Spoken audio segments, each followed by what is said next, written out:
High, আমরা finally পৌঁছে গেলাম শিবের মাথায় জল ঢালার জন্য চন্দ্রচূড় মন্দিরে।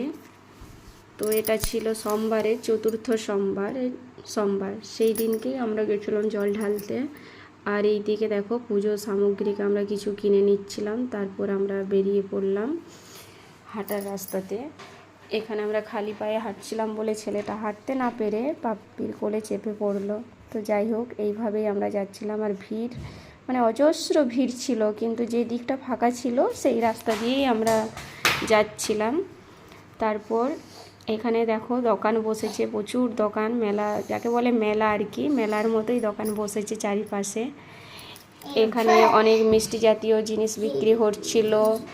তারপর এইদিকে আস্তে আস্তে যেতে যেতে আমরা দেখলাম কিছু খেলনার, বাচ্চাদের খেলনার দোকানও বিক্রি আছে।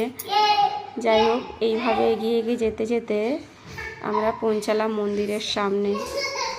তারপর দাঁড়িয়ে পড়লাম মন্দিরের লাইনে, যেখানে ভিড়টা দেখো, প্রচুর ভিড়, প্রচুর চারিদিকে লোকের এত ভিড় যে কি বলবো। যাই হোক, আমরা এদিকে লাইনে দাঁড়িয়েছিলাম পুজো দেওয়ার জন্য। তো ভেতরে এলাও ছিল না ফটো ভিডিও কিছু নেওয়ার, ওই জন্য আমরা বাইরে থেকে যতটা পেরেছি ভিডিও করেছি, আর ভেতরে গিয়ে আর তো করা সম্ভব হয়নি। আর এইদিকে দেখো ভিড়, মানে তোমরা কে কে এসেছিলে এখানে পুজো দিতে জানিও, কমেন্ট করবে। দেখো অটোটা আছে। তারপর এখানে এই যে এনার সাথে দেখা হলো, ইনি কে বলো তো, যদি জেনে থাকো যেন। তো ছেলে ভয় পাচ্ছিল বলে এখানে আর বেশিক্ষণ দাঁড়াইনি, চলে গেলাম আমরা সামনের দিকে গিয়ে। তারপর এখানে দেখো কিছু পুজোর জিনিস বিক্রি হচ্ছে, আবারও এখানে কিছু মানুষ নিচ্ছে। মানে চারপাশে দোকান বলতে বেশিটাই পুজোর সামগ্রিক জিনিসেরই পরিপূর্ণ।